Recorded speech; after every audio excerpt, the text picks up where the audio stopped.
Hamas اسرائیل جنگ جاری ہے۔ آئے روز آپ کو حماس کی جانب سے وہ ویڈیوز نظر آ رہی ہیں جس میں القسام بریگیڈ اسرائیلی ٹینکوں کو اور فوجیوں کو نشانہ بنا رہی ہے۔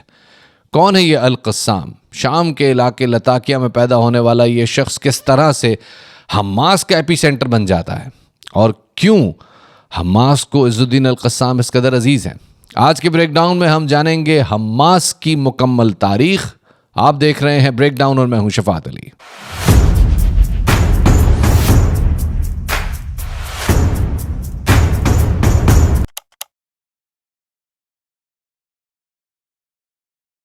عز الدین القسام شام کے علاقے لتاکیہ میں پیدا ہوتے ہیں اور بلکہ لتاکیہ کے بھی ایک گاؤں جبلے یا جبلہ میں پیدا ہوتے ہیں۔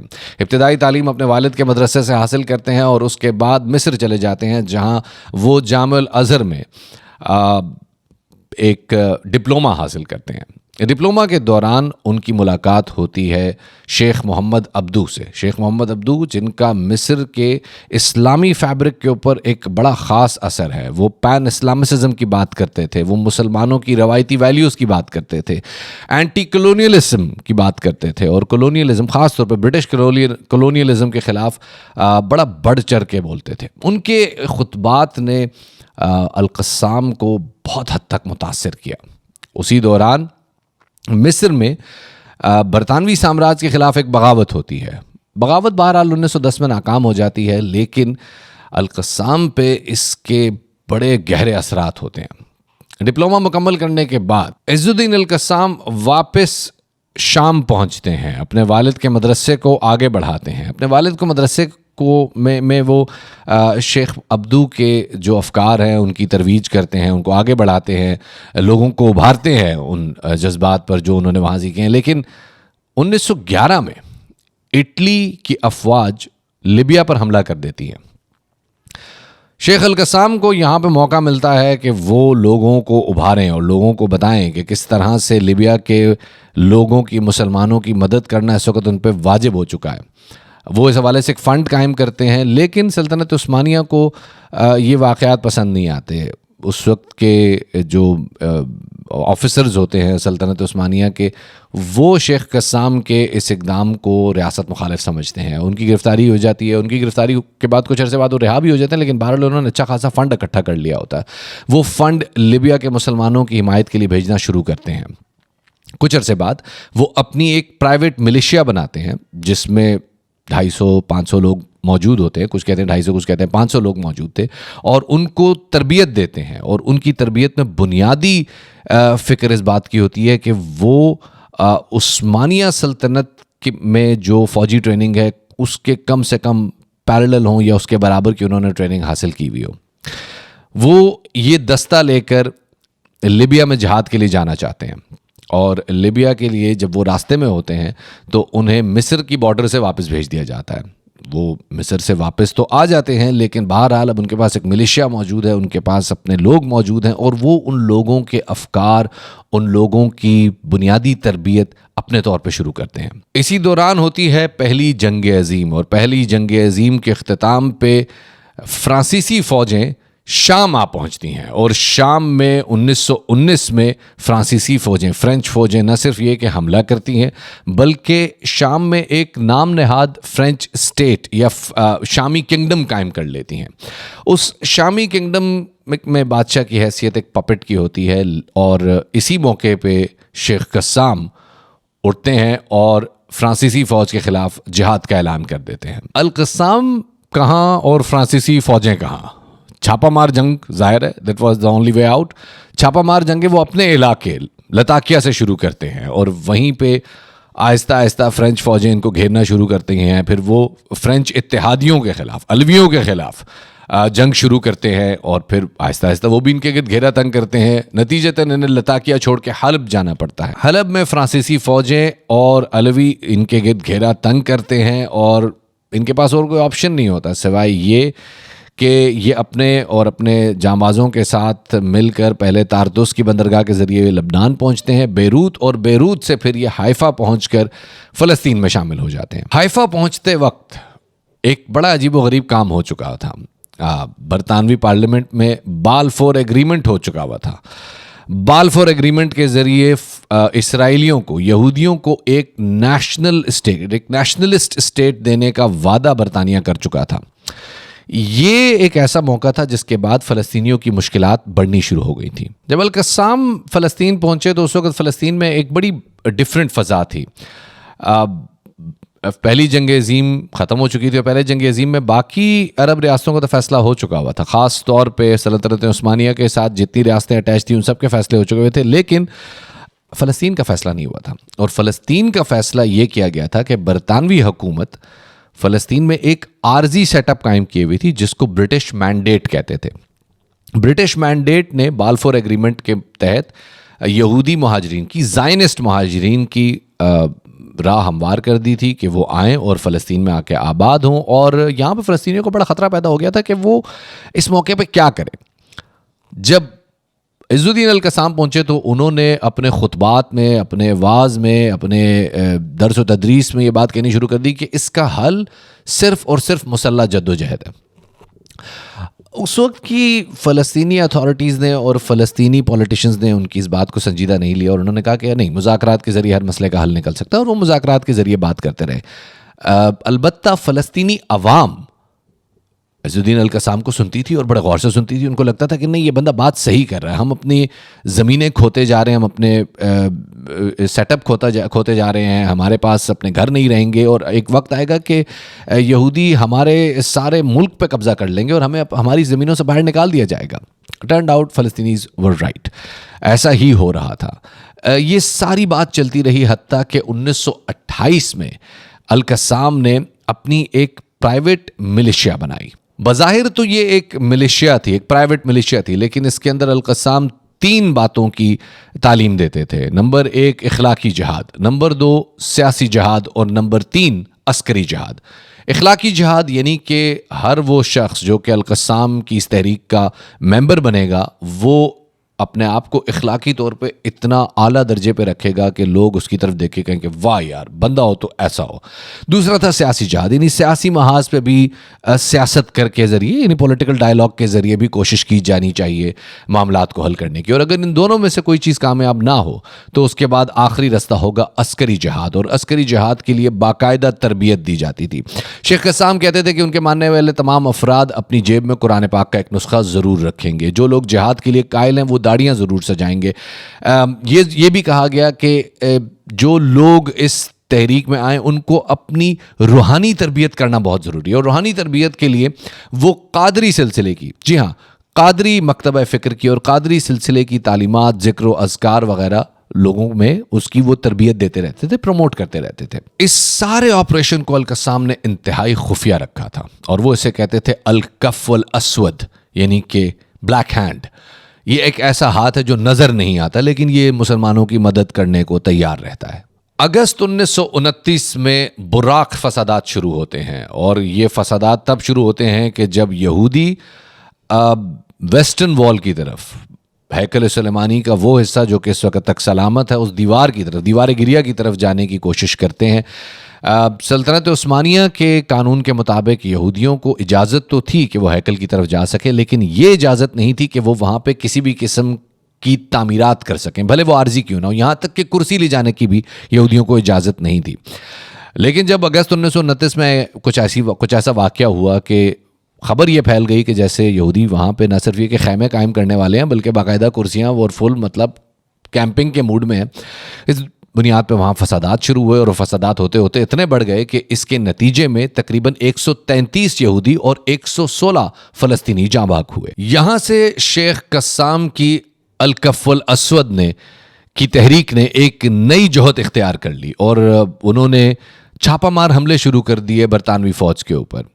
اس کے بعد سن 35 میں ایک پولیس کانسٹیبل کی ہلاکت کے بعد شیخ قسام کے گرد گھیرا تنگ کرنا شروع کیا برطانوی فوج نے، اور حتیٰ کہ ان کو جنین کے پہاڑوں پر 9 دن کے گھیراؤ کے بعد ان کے ساتھیوں سمیت جاں بحق کر دیا گیا۔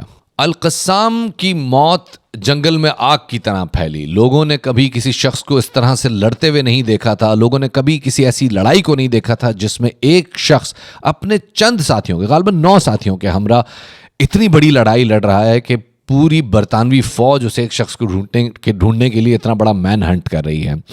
شیخ قسام کی موت مصر میں جنگل کی آگ کی طرح پھیلی. لوگوں نے بڑے بڑے وہ کیا ہوتے ہیں تعزیتی پیراگراف شائع کیے, تعزیتی اشتہارات شائع کیے مصر کے اخباروں میں, اور یہاں سے یہ خبر پھیلتے پھیلتے پھیلتے مصر کے شہر اسماعیلیہ کے باسی جناب حسن البنا تک پہنچی. حسن البنا وہ شخص ہیں جنہوں نے شیخ قسام کے نظریات سے انسپائر ہو کر الاخوان المسلمین کی بنیاد ڈالی. اخوان کی تحریک سے متاثر ہو کے برصغیر پاک و ہند میں بھی کئی تحریکوں نے جنم لیا, اور اس میں سر فہرست تھی عنایت اللہ مشرقی کی خاکسار تحریک, جس میں اگین لوگوں کی خدمت کے جذبے کو ابھارنا مقصود تھا. اس میں کتنی عجیب بات ہے کہ جب 23 مارچ 1940 کا جلسہ منعقد ہونے لگا تو اس سے کچھ دن پہلے, تقریباً 10 دن پہلے, خاکساروں کے جلسے پہ گولی چلائی گئی. جب نرس وہاں پہنچے کہ کسی طرح سے ان خاکساروں کو طبی امداد دی جا سکے, تو چونکہ اس میں بنیادی تعلیم یہ تھی کہ کسی کا احسان نہیں لینا, اور اگر کسی سے ایک پانی کا گلاس بھی پینا ہے تو اس کا معاوضہ, اس کی اجرت اس کو ضرور دینی ہے, احسان نہیں رکھنا. تو بہت سارے لوگوں نے اس ابتدائی طبی امداد لینے سے انکار کیا اور کہا کہ نہیں, پہلے میرے دوسرے ساتھی کی مدد کی جائے. کئی لاشیں ایسی تھیں کہ جب ان کی لاشوں کو بعد میں جب دفنایا گیا تو ان کے مٹھیاں بند تھیں, اور جب ان کی مٹھیوں کو کھولا گیا تو ان میں اکنی یا چونی دبی ہوئی تھی کہ جو بھی شخص آئے اور جو بھی ہم سے آ کے ہماری ابتدائی طبی امداد کرے, ہم اس کو کسی نہ کسی طرح سے کچھ نہ کچھ احسان کا بدلہ ضرور چکائیں. یہ ایک بنیادی تحریک تھی جس نے بہت سارے لوگوں کو متاثر کیا. اس تحریک کہ بہت سارے فیکشنز بنے, جس میں سے بر صغیر کا ایک بہت بڑا فیکشن علامہ مودودی کی تحریک جماعت اسلامی بھی ہے. اسی دوران فلسطینی علاقوں میں دھڑا دھڑ زائنسٹ مہاجرین کی آمد کا سلسلہ جاری تھا. میں ٹرم زائنسٹ اس لیے استعمال کر رہا ہوں کیونکہ بہت سارے یہود ایسے ہیں جو کہ زائنزم کو پسند نہیں کرتے, بلکہ انفیکٹ اس کے حوالے سے وہ اپنے خدشات کا, تحفظات کا, مظاہروں میں آپ دیکھتے رہتے ہیں اسرائیل کے اندر زائنزم کے خلاف مظاہرے ہوتے رہتے ہیں, لیکن وہ اس حوالے سے بات کرتے رہتے تھے. بڑی تعداد میں زائنسٹ مہاجرین کو برٹش مینڈیٹ کی پالیسی کے مطابق اسرائیل میں آ کے آباد کیا جاتا رہا, فلسطین میں آباد کیا جاتا رہا. اسرائیل کا تو اس وقت وجود نہیں تھا. اور اسی دوران 2 ایسی تنظیمیں وجود میں آتی ہیں جو کہ زائنسٹ شدت پسند تنظیمیں تھیں. ان میں سے ایک تنظیم کا نام تھا آرگون اور دوسری کا نام تھا لہبی. یہ دونوں تنظیمیں دیر یاسین میں ایک بڑا قتال کرتی ہیں فلسطینیوں کا, جس کے نتیجے میں تقریباً 7,000 فلسطینی مسلمان اپنے علاقوں سے ہجرت کر جاتے ہیں. دیر یاسین کو عرب دنیا نے ٹھیک نظر سے نہیں دیکھا. اس نے ان تمام خدشات کو درست ثابت کر دیا تھا جس پر فلسطین کے مسلمان بالفور ایگریمنٹ کے بعد سے دبے الفاظ میں اپنے خدشات کا اظہار کر رہے تھے. وہ تمام خدشات درست ثابت ہوئے تھے. اسی دوران 14 مئی سن 1948 کو اسرائیل کے پہلے وزیر اعظم ڈیوڈ بن گورین نے, جو کہ ایک پولش مائیگرنٹ تھے, انہوں نے اسرائیلی ریاست کے قیام کا اعلان کیا اور اس کو ہوم ٹو دی جوز قرار دیا. ڈیوڈ بن گورن نے ویسے تو اعلان کیا تھا کہ یہ ایک ایسی ریاست ہے جو کہ کسی رنگ, نسل, زبان اور مذہبی تعصب سے بالاتر ہو کے, جس میں کسی کلر کا, کسی ریلیجن کا, کسی ایتھنک بیک گراؤنڈ کا کوئی تعلق نہیں ہوگا, یہ سب کو برابر انسانی حقوق دے گی. مگر کیا ایسا ہوا؟ اس کا جواب آپ لوگ بہتر جانتے ہیں. عرب دنیا نے اسرائیل کے قیام کے اعلان کو اپنے خلاف اعلان جنگ سمجھا, اور اس کے فوراً بعد ہی جناب پہلی عرب اسرائیلی جنگ کا آغاز ہونے جا رہا تھا, کیونکہ تمام عرب ممالک نے, اسرائیل کے گرد جتنے عرب ممالک تھے, انہوں نے مل کے عرب لیگ کی بنیاد ڈالی تھی, جس میں تمام عرب ممالک نے آپس میں اتحاد کر کے اسرائیل کو صفحہ ہستی سے مٹانے کا فیصلہ کر لیا. اقوام متحدہ میں جو اسرائیل کے قیام کا منصوبہ آیا تھا, اس کے تحت اسرائیل کے 2 حصے ہونے تھے, شمالی اور جنوبی اسرائیل, اور بیچ میں ویسٹ بینک اور غزہ کے علاقے آپس میں وایا لینڈ کنیکٹڈ تھے, اور یروشلم کا شہر ایک ایسا شہر تھا جس میں UN پیس کیپرز نے موجود رہنا تھا. اسرائیل عرب جنگ جیسے ہی شروع ہوئی, اس پورے علاقے کا نقشہ بدل گیا. اس کے لیے تھوڑا سا اس جنگ کی ڈیٹیل میں جاتے ہیں. عرب اسرائیل جنگ جیسے ہی شروع ہوئی تو عرب ممالک نے ود ان ڈیز اسرائیل کی فوجی طاقت کو نیست و نابود کر دیا. ملبے کا ڈھیر ثابت ہوئی کیونکہ ظاہر ایک بالکل نومولود ریاست تھی, اس کے پاس اتنے خاص وسائل موجود نہیں تھے. اسی دوران یو این بیچ میں کودا اور یو این نے کودتے کے ساتھ ہی سب سے پہلے 4 ہفتے کی ایک عارضی جنگ بندی کا معاہدہ کروا دیا. تمام فریقین نے اس منصوبے پہ دستخط کر دیے اور جیسے اس معاہدے پہ دستخط ہوئے اسرائیل نے اس معاہدے کی اہم شق یعنی کہ کوئی ویپنز امپورٹ یا ایکسپورٹ نہیں کیے جائیں گے اس کو کینسل کیا اور یوگوسلاویا سے جدید ہتھیار منگوا لیے. ان ہتھیاروں کی آمد کے ساتھ ہی اسرائیل کی فوجی طاقت میں بے پناہ اضافہ ہو گیا. 4 ہفتے کی جنگ بندی کے بعد جیسی جنگ دوبارہ شروع ہوئی تو میدان جنگ کا نقشہ پلٹا ہوا تھا. میدان جنگ کا نقشہ پلٹنے میں بہت ساری چیزوں کا ہاتھ تھا. ایک طرف مصر کی فوج غزہ کے علاقے میں داخل ہو گئی تھی اور جارڈن کی فوج ویسٹ بینک میں داخل ہو چکی ہوئی تھی اور یہاں سے دونوں فوجیں آپس میں لڑ رہی تھیں. اسرائیلی فوجیوں نے اب بھرپور فوجی طاقت کا استعمال کرتے ہوئے مغربی کنارے یعنی ویسٹ بینک کے 2 اہم شہروں میں خاص طور پہ رام اللہ میں ایک بے دریغ قتال کیا جس کے نتیجے میں تقریباً 70,000 فلسطینیوں کو جارڈن موو ہونا پڑا. اس دوران کنگ عبداللہ جو کہ جارڈن کے بادشاہ تھے ان کے اور مصر کے بادشاہ کنگ فاروق کے درمیان ایک الگ ہی جنگ چل رہی تھی. کنگ فاروق کو یہ لگ رہا تھا کہ مغربی کنارے پہ کنگ عبداللہ اپنا اثر رسوخ بڑھا کے جارڈن کی سلطنت کو بڑھا دے گا اور یروشلم کے اندر اپنا اثر رسوخ کر کے مسلمانوں کے اندر ایک ہیرو بن جائے گا. اور مصر کو یہ لگ رہا تھا, کنگ فاروق کو یہ لگ رہا تھا کہ اگر وہ غزہ کے ذریعے اپنی ایک حکومت قائم کروا دیں تو اس کے ذریعے وہ فلسطینی ریاست کے آزاد ریاست کے قیام کا اعلان کر دیں گے اور وہ مسلم دنیا کے ہیرو بن جائیں گے. اس چکر میں انہوں نے غزہ بیسڈ پیلسٹینین ریاست کا اعلان کر دیا. غزہ بیسڈ پیلسٹینین اسٹیٹ کو باقی دنیا نے قبول نہیں کیا. اسرائیل اس موقع کی تلاش میں تھا. اس نے اپنی ایئر فورس کو کہا پتر اسرائیل مصر کو پڑ جاؤ. مصر کو اسرائیلی فوجیوں نے اور ان کی ایئر فورس نے دے دبادب مار کٹائی کی. مصر نے پوری دنیا سے کہا کہ بھائی ہیلو ہیلپ ہیلپ ہیلپ.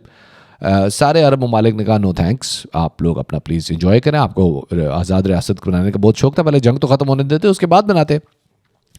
اسرائیل نے پہلے مصر کو کا صفایا کیا اور اس کے کچھ عرصے بعد اس نے جارڈینین آرمی کا بھی صفایا کرنا شروع کر دیا. اس دوران مصر خود پہنچا اقوام متحدہ کے بعد کہ بھائی ہیلپ کرو, ہماری جان چھوڑاؤ اسرائیل سے. اور اسرائیل کو بہرحال اس طرح سے جنگ بندی ملی کہ مصر کو غزہ سے ریٹریٹ کرنا پڑا, جارڈن کو ویسٹ بینک سے ریٹریٹ کرنا پڑا اور ایک ایک کر کے اسرائیل نے لبنان, شام, یمن, سعودیہ اور ان تمام ممالک سے جنگ بندی کر لی. اس جنگ میں اسرائیل واضح ونر رہا کیونکہ اس نے فلسطینی ریاست جو کہ جس میں ویسٹ بینک اور غزہ دونوں آپس میں کنیکٹڈ تھے اس کنیکشن کو توڑ دیا. بیچ میں اسرائیل آ گیا, نارتھ اور ساؤتھ اسرائیل کا تصور ختم ہو گیا, ایک یونیفائڈ ٹیریٹری بن گئی. اور اس دوران 7,700,000 Palestinians had to leave their homes اور اس پوری کاروائی کو کہتے ہیں نکبہ. عرب اسرائیلی جنگوں کے مزید حالات کے لیے آپ یہ ویڈیو دیکھ سکتے ہیں کیونکہ میں پہلی 2021 میں جو ویڈیو بنائی تھی اس حوالے سے میں نے کافی تفصیل سے ان جنگوں کے حالات شیئر کیے ہیں. آپ وہ ویڈیو دیکھیے گا, اس حوالے سے بھی فیڈ بیک ضرور دیجیے گا اور مزید اگر کچھ جاننا چاہتے ہیں تو وہ بھی بتائیے گا. فی الحال اتنا بتانا بہت ضروری ہے کہ ایک طرف یاسر عرفات کی تنظیم جارڈن میں بڑے مشکل حالات کا سامنا کرنے کے بعد اب واپس مغربی کنارے میں آ کے آباد ہو گئی تھی اور دوسری جانب اسرائیل کو پیلسٹینین لبریشن آرگنائزیشن PLO کا ایک کاؤنٹر بیلنس چاہیے تھا. ان کی نظر پڑتی ہے اخوان المسلمین کے غزہ چیپٹر کے ایک شیخ پہ جو کہ جن کا نام تھا شیخ احمد یاسین. وہ شیخ احمد یاسین کو دیکھتے ہیں کہ ایک انتہائی درویش صفت soft spoken wheel chair bound آدمی جن کا بچپن میں 12 سال کی عمر میں ایک اسپورٹس ایکسیڈنٹ کے دوران اپنے دوست کے ساتھ کشتی کھیل رہے تھے, کشتی میں وہ گر گئے, ان کے گردن پہ 45 دن تک پلاسٹر لگا رہا, بعد میں وہ ساری زندگی چلنے پھرنے سے معذور تھے. ان کی پیدائش ہوئی تھی اشکلون میں. وہ اشکلون سے ہجرت کر کے غزہ آ کے آباد ہوئے تھے اور غزہ میں الشاتی کیمپ, جی ہاں وہی الشاتی کیمپ جس میں اب سے کچھ دن پہلے ایک بہت بڑا میسیکر ہوا ہے, اس کیمپ میں آ کے آباد ہو گئے تھے. شیخ احمد یاسین فلسطین کے اندر, غزہ کے اندر بالخصوص لوگوں میں ویلفیئر کا جذبہ ابھارتے تھے, صدقہ خیرات اور دیگر سوشل ویلفیئر کے کاموں میں بہت بڑھ چڑھ کے حصہ لیتے تھے. وہ شیخ قسام کے اخلاقی جہاد کے اس تصور کو زندہ رکھے ہوئے تھے جس کو فلسطینی بڑی عزت کی اور قدر کی نگاہ سے دیکھتے تھے.